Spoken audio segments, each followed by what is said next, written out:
Since my election, we have created 7 million new jobs, 5 million more than government experts projected during the previous administration.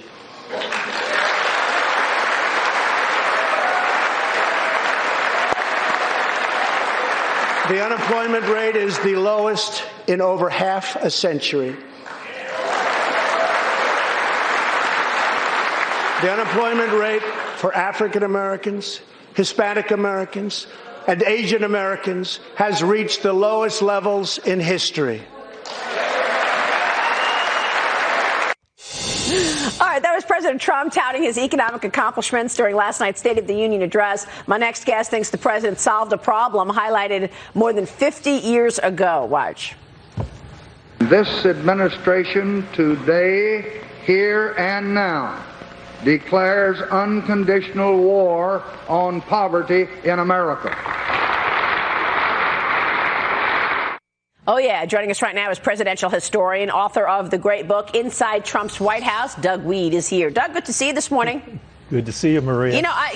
Can you officially say income inequality is narrowing? We've been saying it on this program, given the fact that the bottom earners are seeing the biggest jump in their wages. Is that what you're referring to in terms of poverty and the income inequality issue? Absolutely. These two speeches to me are like two bookends separated by a half a century. And it shows you the good heart that the Democrats had in the 1960s. But everything that LBJ and Hubert Humphrey wanted for the poorest of the poor and for minorities that have been left behind have come true. Under Donald Trump, he's released the angels of free markets, and look what they've accomplished. 7 million new jobs. That's the entire population of the state of Indiana. Every man, woman, child, baby. That's awesome. A lot of new jobs. So, Doug, what moment stood out to you the most last night? Oh, there were so many. I really appreciated the fact that he went to personal illustrations. When I interviewed him for my book, he was constantly talking about people that were being helped by his policies. And I thought, why doesn't he do this publicly? He just talks numbers publicly. Why doesn't he tell some of these stories? Well, he did it last night. And he started calling these people out. When I saw Nancy rip up the speech, I thought, it's not just the numbers you're ripping up. Those are people whose lives have been transformed and changed.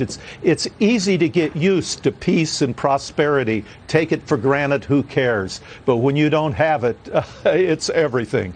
Yeah, I had that same reaction, Doug. It's Kelly Torrance here.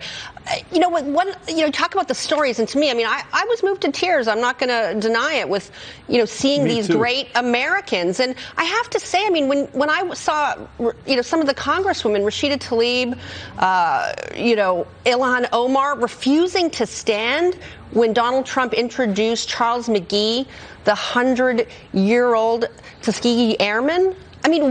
Why do they have such trouble acknowledging what this president has done and just acknowledging how great this country is? Yeah, Kelly, because it's about power now. It's not about people. It's not about the poor. It's about power. I want my power. When she ripped up that speech, it was all about, I hate Donald Trump because I want power. Yes, you got a new job. Congratulations, you're off poverty. The big thing is, what about me? What about my party? It's a sad thing to see. Republicans are guilty of it, too. But right now, it doesn't look very good for the Democrats. Doug, the Democrats, though, they feel like, well, President Trump didn't shake her hand, so she needed to get him back. And I'll just point out that the Democrats have turned into what they claim to hate. That's where we are. Yeah. And, in interviewing the president for my book, one thing that struck me that showed up finally last night, he has such pure joy over these numbers for African Americans and for Hispanics. He loves it. He's delighted that his policies are bringing them jobs. And he illustrated it last night with individuals, which was so emotional. I think that's what was irritating to the opposition. Irritating. That's irritating. It's extraordinary. Doug, thank you. Good to see you. Thanks, Maria. Doug Good to see you. Wead, good to see you. Coming up.